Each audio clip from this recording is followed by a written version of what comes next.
하나님의 말씀 우리 보겠는데요. 다 같이 일어나도록 하겠습니다. 네, 마태복음 23장 25절에서 28절까지의 말씀입니다. 마태복음 23장 25절에서 28절까지의 말씀 우리 한 절씩 교독하고 마지막 28절 같이 읽도록 하겠습니다. 제가 먼저 읽습니다.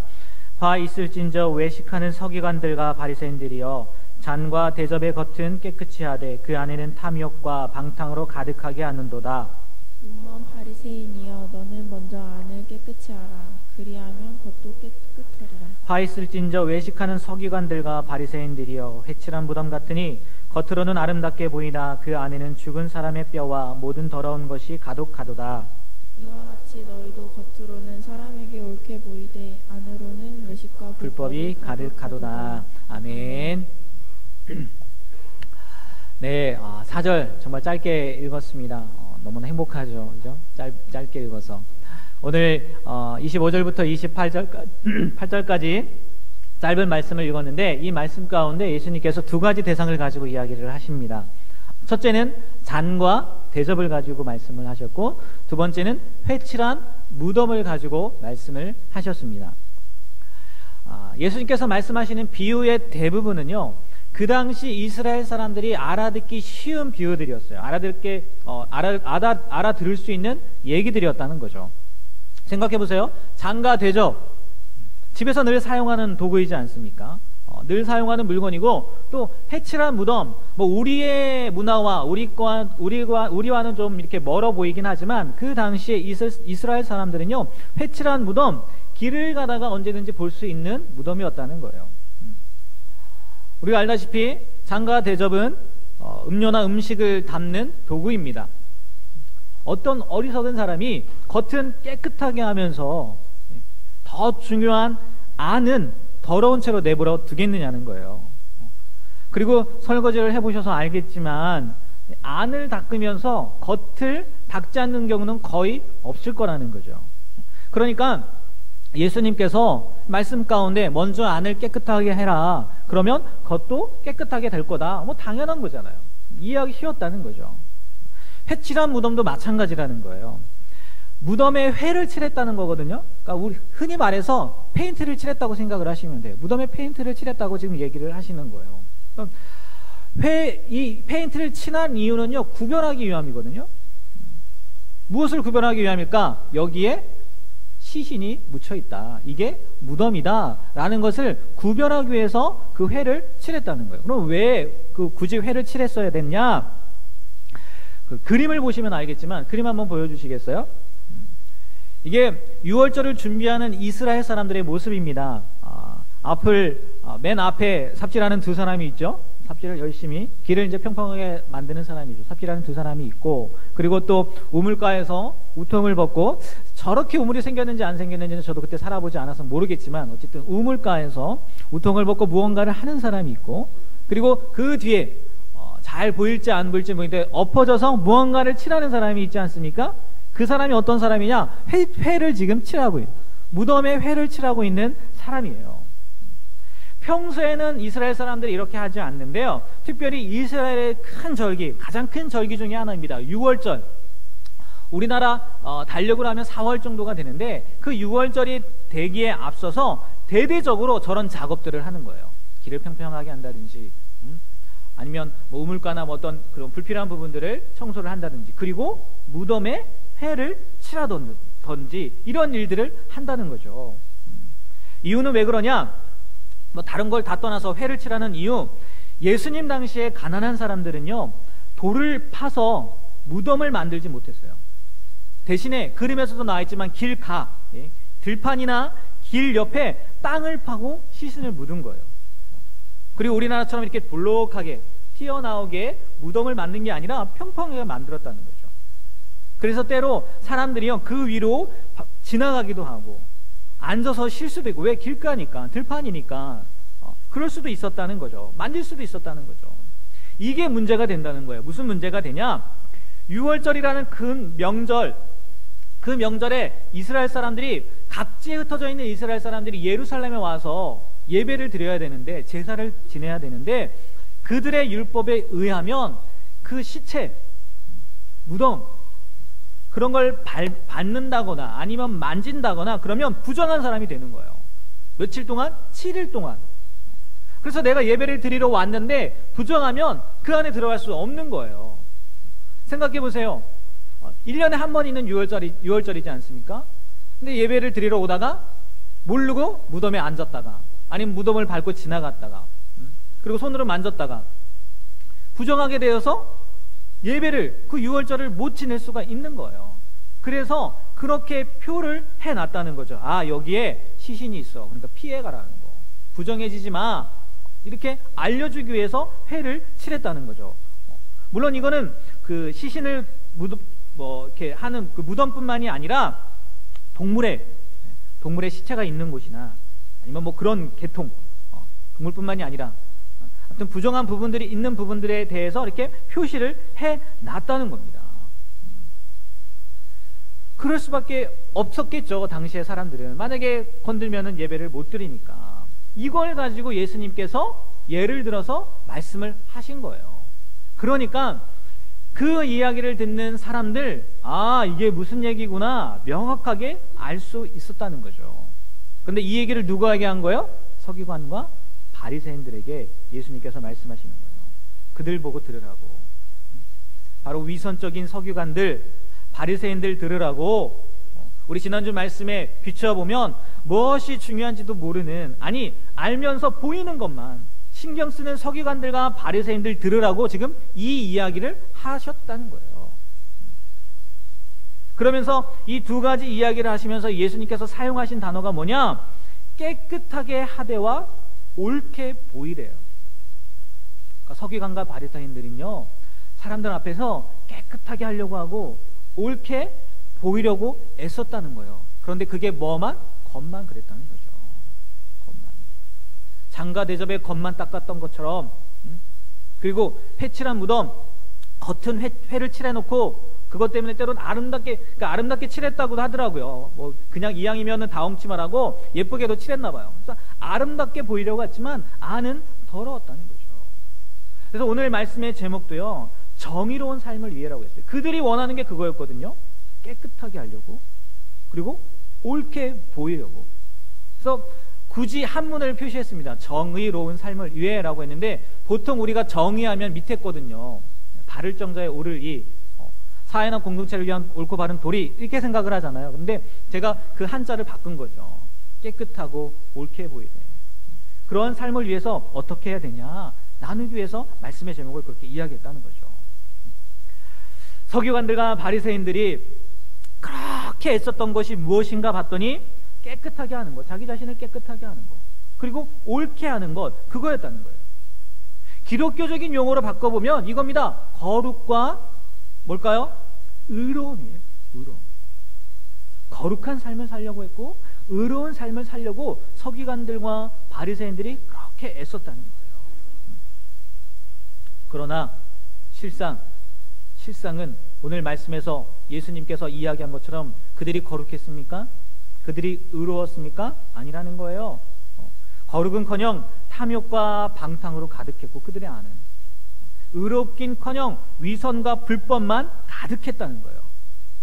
아니, 그렇게 깨끗하게 하려고 하고 그렇게 의롭게 살려고 애쓰고 노력했는데 결과는 탐욕과 방탕, 그리고 위선과 불법, 이것 때문에 지금 예수님에게 욕먹는 거잖아요.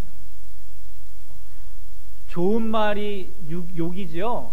우리가 지난주에 얘기했지만 이게 저주받은 거거든요. 화가 있을지로다, 저주한다는 얘기거든요. 왜 그렇게 되었느냐는 거예요. 그렇게 깨끗하게 하려고 노력을 하고 그렇게 옳게 보이려고 노력을 했는데 돌아오는 거는 예수님의 저주였다는 거예요. 왜 그랬을까요?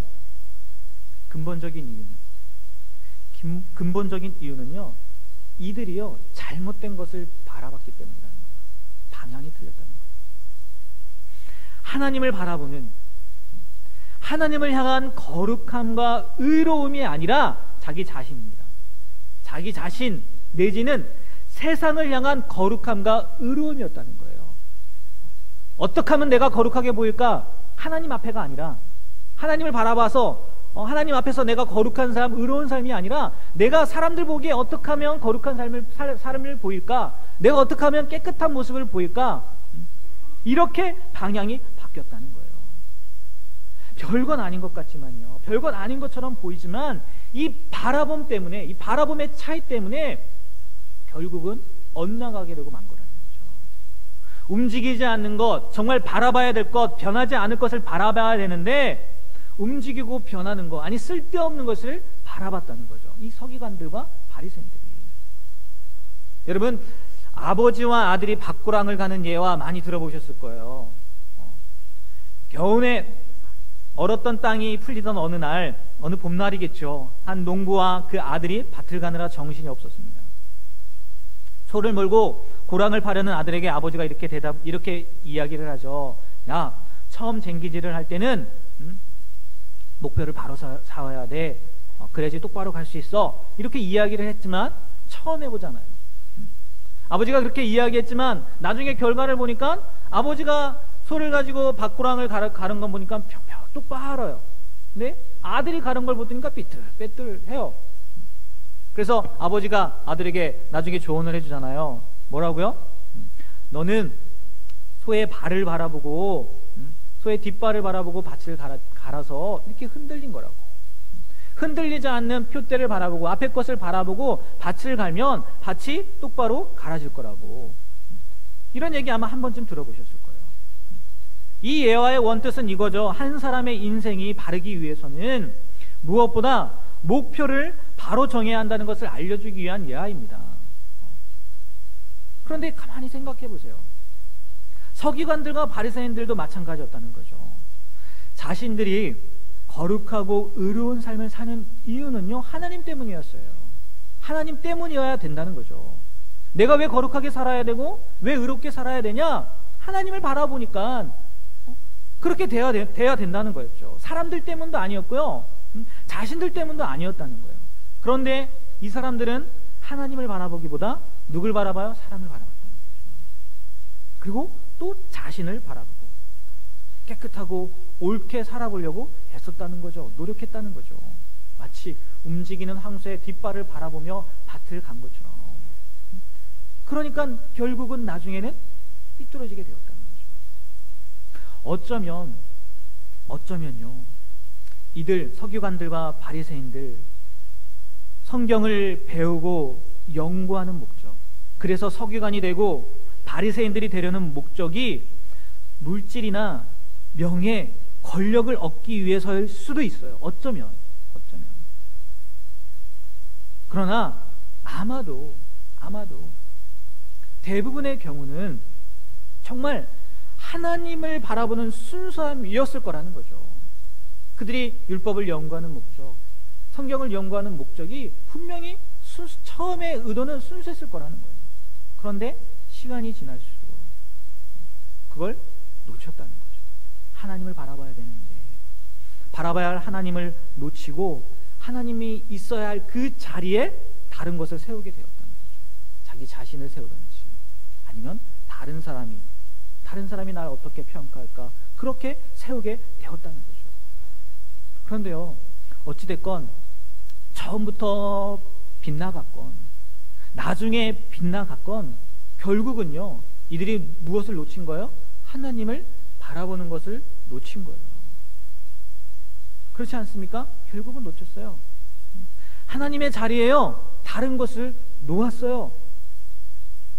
그런데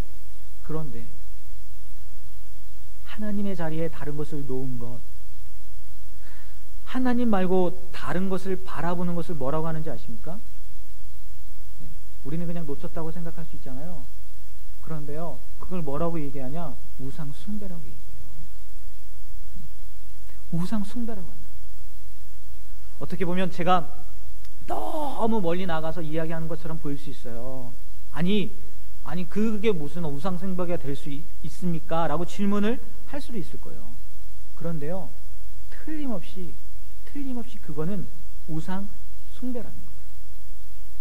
바라봐야 할 하나님을 바라보지 못하고 있어야 할 자리에 하나님을 놓지 않고 하나님의 자리에 대신하는 다른 무엇이 있고 하나님 대신에 다른 것을 바라보는 거, 그거는요 틀림없이 뭐라고요? 우상 숭배라는 거예요.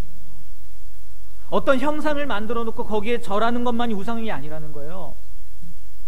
하나님이 있어야 되는데 거기에 다른 것을 놓고 하나님만을 바라봐야 되는데 다른 것을 바라보는 거, 그게 우상 숭배라는 거예요. 그런데 문제는요, 이게요 서기관들과 바리새인들만의 문제가 아니라는 거예요. 우리의 문제라는 거예요. 우리의 문제.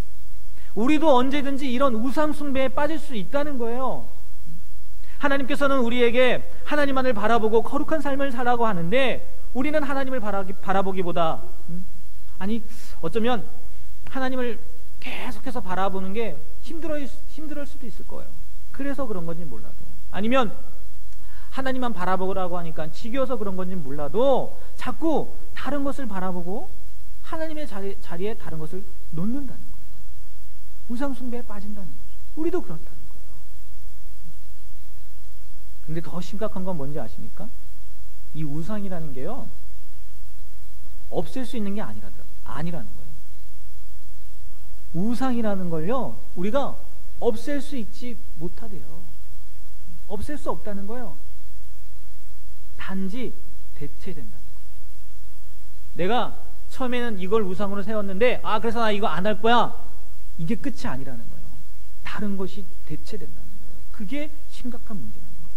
우리의 성향이 그렇다는 거예요. 사람의 성향이 그렇다는 거예요. 인간의 성향이 그렇다는 거예요. 나는 신을 믿지 않는다고 하는 사람들 만날 겁니다. 불신론자라고 하죠. 그런 사람들도요, 그분들의 이야기를 들어보면 결국은요 그 신의 자리에 누굴 갖다 놨는지 아십니까? 자기 자신을 갖다 놔요. 없는 게 아니더라고요. 다른 것으로 대체했더라고요. 자기가 우상이 됐다. 때문에요 우리는 그 우상의 자리에 원래 있어야 할 하나님을 올려놔야 돼요. 때문에 우리는요 원래 바라봐야 할 대상의 자리에 누구를요? 하나님을 올려놔야 된다. 정의로운 삶을 위해서, 깨끗하고 의로운 삶을 위해서 결국 우리가 피 터지게 싸워야 될 게 뭐냐? 우상 숭배를요 버려야 된다는 거예요. 우상의 자리에 누구를요? 하나님을 올려놔야 된다는 거예요. 그러면 또 이렇게 질문을 하죠. 질문을 할 수 있겠죠. 어떻게 하면 그 우상 숭배, 하나님의 자리에 다른 것이 대체되는 것을 막을 수 있을까요? 라고 물어볼 수 있잖아요. 하나님의 자리에 다른 것을 하나님의 자리에 올려놓으라고 하는데, 우상을 버리라고 하는데, 그럼 어떻게 하면 그렇게 할 수 있을까요? 라고 질문할 수 있다는 거죠. 그러기 위해서요 먼저 우상 숭배, 그게 어디에서 시작되는지 알아요. 여러분, 이 우상 숭배가 어디에서 시작되는지 아십니까? 탐욕, 곧 욕심에서 시작된다는 거예요. 우리의 마음 가운데 있는 욕심으로부터 이 우상 숭배가 시작된다는 거예요. 그리고 성경은요 그 탐욕의 가장 근본적인 것을 뭐라고 하냐? 돈이라고 합니다. 물질이라고. 돈을 사랑함이라고 이야기를 하고 있어요. 누가복음 16장 13절에서 15절 말씀입니다. 다 같이 한번 13절에서 15절 말씀 읽어보겠습니다. 시작. 지파인이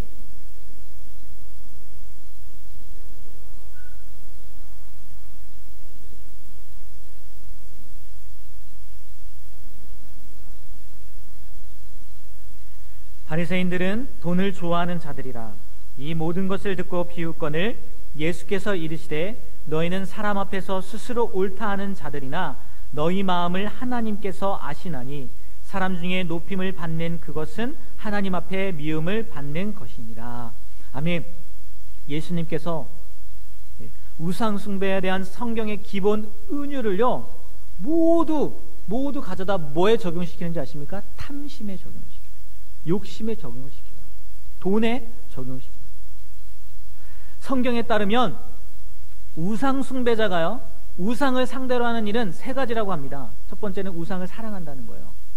그리고 두 번째는 우상을 신뢰해요. 그리고 세 번째는 우상에게 순종하는 거예요. 사랑하고 신뢰하고 순종하는 거예요. 돈을 사랑하는 사람들의 그 경우 그들을 잘 살펴보면요, 거의 모든 경우가 새로 돈을 벌 방법과 새로 사들일 소유물에 대한 공상과 몽상을 일삼고요, 자기보다 많이 가진 자들을 질시의 눈으로 바라본다는 거예요. 돈을 사랑하는 사람들이 이렇다는 거죠. 또 돈을 사랑하는 사람들은요, 재물 덕분에, 그 돈 때문에 자신의 안정과 안정을 얻었고 삶을 스스로 통제한다고 느낀다는 거죠. 신뢰한다는 거예요. 그리고 더 나아가요, 돈을 사랑하게 되면 그거에 뭐가 되냐? 숭배하게 되면 그거에 종이 된다는 거예요. 종이. 돈의 종이 된다는 거죠. 세상의 왕이나 상전을 섬기듯이요, 우상에게, 그 돈에게, 욕심에게 자기의 영혼을 판다는 거죠. 거기에서, 세상에서 의미를, 또 안전을, 이걸 가지고 얻으려고 한다는 거죠. 그거에 순종하게 된다는 거예요. 예수님이요, 재물, 이 돈에 대해서 아까 섬긴다고 얘기했는데요, 이 단어를 보니까요, 엄숙히 서약하고 왕을 섬긴다는 의미예요. 우리는 그러지 않을 것 같다고 생각하는데 예수님이 바라보시니까 그들이 그랬다는 거예요. 왕을 섬기듯이 엄숙하게 그 물질들을, 돈을 섬겼다는 거죠. 여러분, 돈을 위해 살면요, 우리는 돈의 종이에요. 돈의 노예예요. 그러나 하나님이 삶의 중심이 되시면 그 돈은요, 왕에서 자연스럽게 멀어진다는 거예요. 우리가 하나님을 바라보면 자연스럽게 멀어진다는 거예요. 근데 우리가 자꾸 그 하나님의 자리에 그걸 올려놓는다는 거죠. 우리의 정체성과 안전이 하나님한테 있으면 그 돈으로 인해서 오는 염려, 욕심으로 인해서 오는 염려와 그 근심들이요, 우리를 지배할 수 없다는 거예요. 근데 우리는 자꾸만 그 자리에 무엇을 올려놓는다고요? 물질을 올려놓는다는 거예요. 돈을 올려놓는다는 거예요. 하나님을 섬기지 않으면요, 우리는 돈의 노예가 되기 쉽다는 거예요. 하나님을 바라보지 않으면 우리는 돈의 노예가 되기 쉽다는 거예요. 아마 다들 그럴 거예요. 나는 돈의 노예가 아닌데, 나는 돈의 노예가 아닌데, 이렇게 생각을 하실 거예요. 그런데요, 재밌는 게 뭔지 아십니까? 이 노예가 되었다는 가장 명백한 증거가 뭔지 아세요? 그게 뭐냐면, 탐욕에 빠진 사람은요, 눈이 멀어갖고요, 내가 그러한 사람이라는 걸 모른다는 거예요. 여러분들이 지금 나는 아닌데 라고 하는 것처럼 모른다는 거예요. 참 아이러니하기네요. 명백한 증거가 자신의 물질주의, 탐욕에 눈이 먼 거 모른다는 거예요. 서기관들과 바리새인들 한번 보십시오. 지금 계속해서 서기관들과 바리새인들 이야기하잖아요. 그들에게요, 예수님께서 수없이 말씀하셨어요. 한 번, 두 번 이야기한 게 아니에요. 그런데 그들이 돌이켰습니까? 아니에요. 자기들은 아니라고 생각합니다. 그러니까 예수님께서 그들 보고 뭐라고 얘기해요? 맹인이라고 얘기하잖아요. 못 본다는 거예요. 그게 명백한 증거래. 못 본다는 거예요. 왜요? 그들은 이미 탐욕에 빠졌기 때문이라는 거죠. 돈이 그들의 우상이 되었기 때문이라는 거예요. 오늘 말씀에서도요, 25절에서 28절 말씀 읽었는데요, 서기관들과 바리새인들의 문제에 대해서 이야기할 때도요, 제일 먼저 나온 게 뭐냐? 탐욕이었어요. 그리고 방탕, 외식, 불법이 따라왔다니까요. 누가복음 12장 15절에 보니까요, 예수님께서 이런 말씀을 하셨어요. 잘 보시기 바랍니다. 제가 읽어드릴게요. 그들에게 이르시되 삼가 모든 탐심을 물리치라.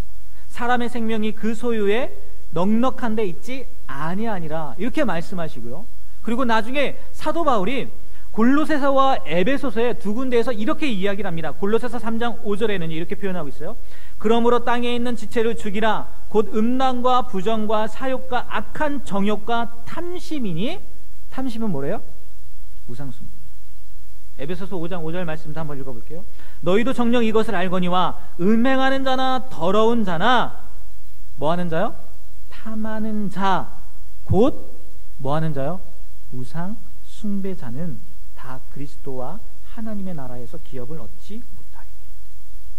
여러분, 주목해서 봐야 될 말씀이에요. 성경에서요, 우상 숭배에 대해서 경고하는데요, 자 보세요. 간음이라는 다른 죄를 한번 생각해 보세요. 예수님은요, 삼가 간음을 물리쳐라 하지 않아요. 왜요? 그럴 필요가 없습니다. 남의 배우자와 동침하면요, 본인이 알아요. 네. 본인이 안다고요. 중간쯤에 잠깐만 간음인 것 같은데 이렇게 하지 않는다는 거예요. 이미 안다고요. 처음부터 간음인 걸 알아요. 그런데 세상에 탐욕과 이 물질주의, 네, 그게 만연해 있으면서도 불구하고, 아니 나도 그거에 만연해 있는데도 불구하고요, 자기 모습이라고 생각하는 사람은 거의 없다는 거예요. 거의. 다들 부정한다는 거죠.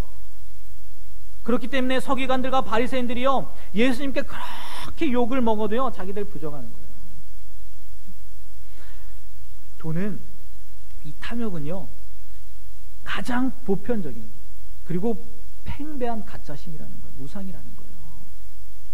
돈의 마음을 뺏기면, 돈에 눈이 멀면요, 눈앞에 벌어지는 일도 보이지 않고요, 우리를 지배하게 된다는 거예요. 다른 모든 것보다 돈을 앞세우게 된다는 거예요. 딱 지난주 말씀과도 연결되지 않습니까? 계속해서 예수님이 말씀하시는 게 그거였거든요. 지난주 말씀 무슨 말씀이 있었는지 아십니까? 서기관들과 바리새인들이 그랬다는 거예요. 성전에 예물로 맹세하면 뭐라고요? 지키라고 했잖아요. 그리고 성전에 제단에 제물로 맹세하면 뭐라고요? 지키라고. 니네 돈 갖고 했으면 지키라는 거예요.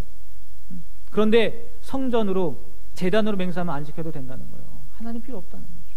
하나님 중요하게 생각하지 않았다는 거예요. 여러분, 니체라는 사람 잘 알 거예요. 니체, 신은 죽었다, 많이 들어보셨죠? 네? 이 사람이요, 이런 말을 했더라고요. 네. 무슨 말을 했냐? 서구 문화에 하나님의 부재가 확산되면서요, 돈이 하나님이 대처할 것을 얘기했다는 거예요. 그의 말입니다. 제가 읽어드릴게요. 써놨어요. 한번 눈으로 따라오시면 될 것 같아요. 그 사람이 한 얘기입니다. 어떤 사람은 왜 거짓된 저울추를 쓰고, 다른 사람은 왜 시가 이상의 보험을 든 뒤 자기 집에 불을 지르는지, 상류층의 4명 중 3명이 합법적 사기를 일삼는 이유가 무엇인가? 이 모두는 무엇에서 비롯되는가? 정말 무엇이 부족해서는 아니다. 그들의 생존은 전혀 위태롭지 않다. 그들을 밤낮 충동질하는 것은 재산이 불어나는 속도가 너무 더딘 것에 대한 지독한 조바심이고, 돈더미에 대한 지독한 동경과 애착이다. 전에는 하나님을 사랑해서 하던 일을 이제는 돈이 좋아서 한다. 돈만 있으면 당장 권력이 피부로 느껴지고 떳떳한 양심도 지킬 수 있기 때문이다. 이게 누가 한 말이라고요? 니체가 한 말이라는 거예요. 요컨대요, 이 불신자인 니체도요, 서구 문화에서, 근데 뭐 서구 문화가 지금 우리의 문화도 마찬가지 아니겠습니까?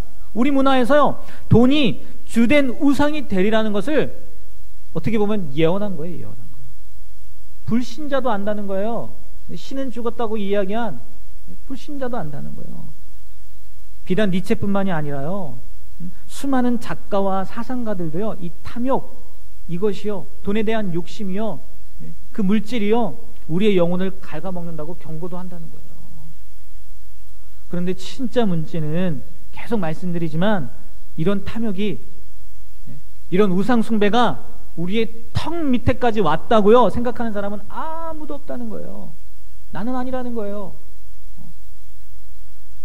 제가 여기에서 질문, 나는 돈을 사랑합니다, 나는 탐욕적인 사람입니다 라고 생각하는 사람 손을 들어보세요 라고 하면은 저를 비롯해서 과연 몇 명이나 들까요?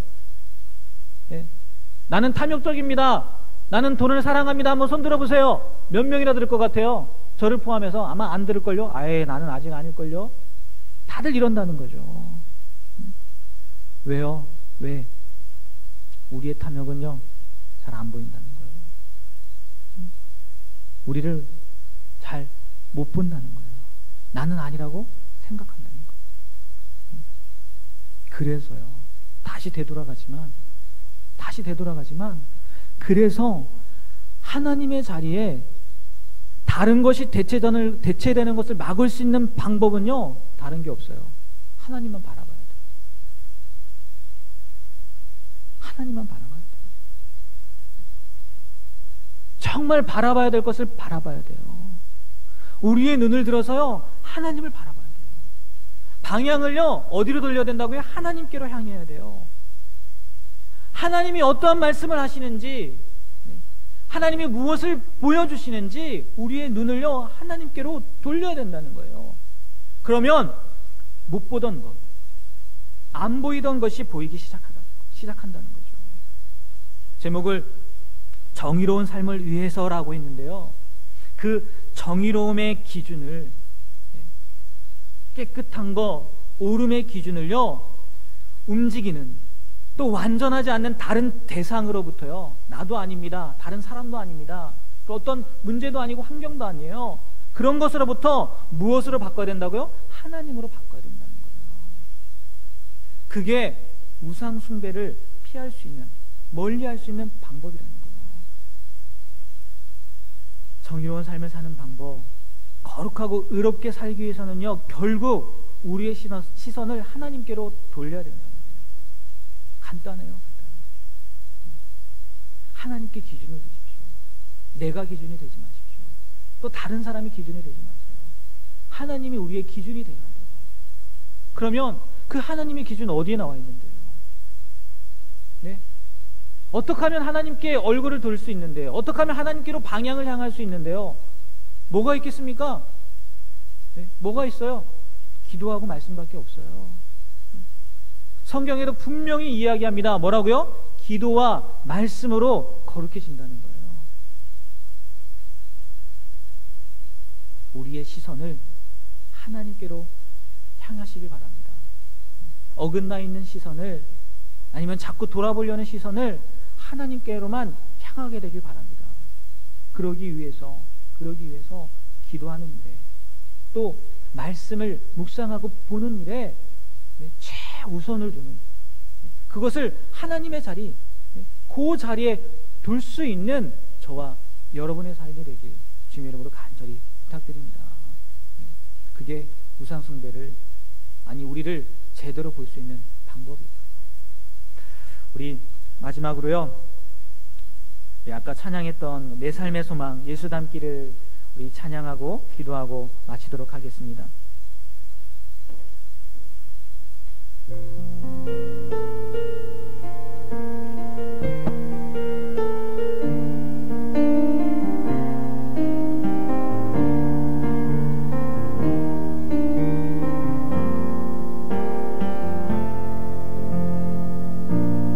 내 삶의 소망,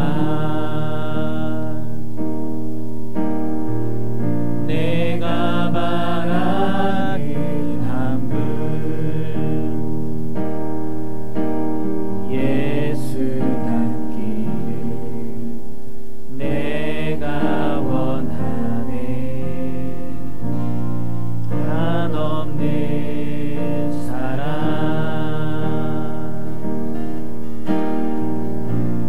풍성한 긍휼, 예수 닮기를 내가 원하네. 예수 닮기를, 예수 보기를, 예수만 높이길 내가 원하네. 내 평생 소원, 예수 닮기를, 예수만 닮기를 내가 원하네. 예수 닮기를, 예수 닮기를, 예수 보기를, 예수만 높이길 내가 원하네. 내 평생 소원, 예수 닮기를, 예수만 닮기를 내가 원하네. 이 시간 우리 다 같이 기도하길 원합니다. 하나님, 예수 닮기를 원한다고 하고 예수님 보기를 원한다고 하는데, 이 찬양의 가사처럼 정말 우리가 예수님을 닮길 원합니다. 예수님만을 보길 원합니다. 그러기 위해서 우리가 기도하는 자리에, 또 하나님의 말씀을 읽는 자리에, 말씀을 묵상하는 자리에 최우선을 두게 하여 주시옵소서.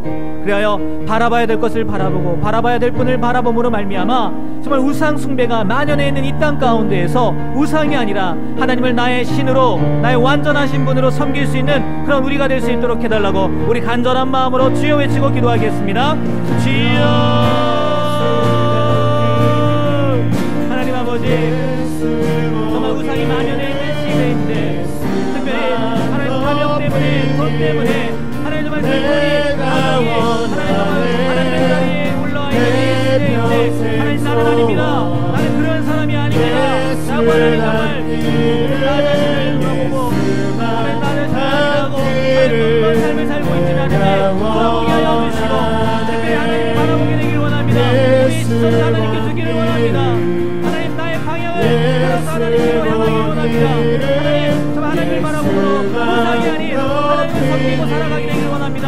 하나님 결국은 하나님을 바라보기 위해서 하나님 기도해야 되고 하나님의 말씀을 봐야 되는데, 우리가 그러한 일들을 아버지 너무 게을게 여기고 생각하고 살지는 않았는지 다시 한번 돌아보게 하여 주시고, 하나님 앞에 온전히 하나님 기도하며 하나님의 말씀으로 새롭게 변화되는 우리가 될 수 있도록 하나님 도와주시옵소서. 하나님 그러한 삶을 살게 되기를 원합니다. 하나님 정의로운 삶, 거룩하고 깨끗한 삶, 결국은 하나님을 바라봐야 되는 것이고, 어떻게 하나님을 바라볼 수 있느냐, 기도와 말씀에 능력하고 말씀하셨는데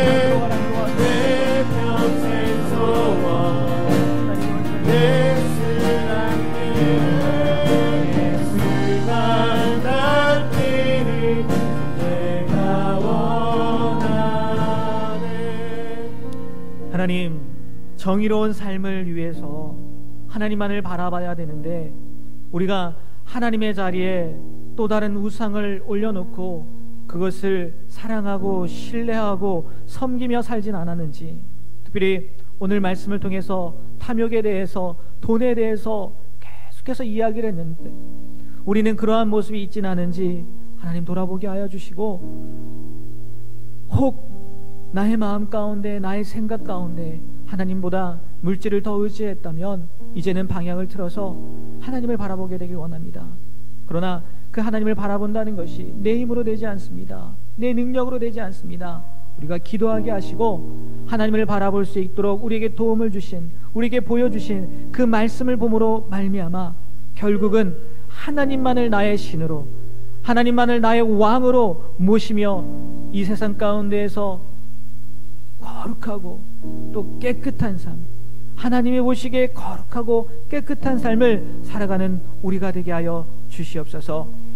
이제는 우리 주 예수 그리스도의 은혜와 하나님 아버지의 무궁하신 사랑하심과 성령님의 감화 감동 교통 역사하심이, 하나님 나도 정의로운 삶을 살겠습니다, 그러기 위해서 하나님만을 바라보겠습니다 라고 결단하고 돌아가는 우리 젊은이들 머리 위에, 그리고 우리 성도님들 머리 위에 이제로부터 영원토록 함께하기를 간절히 축원하옵나이다. 아멘.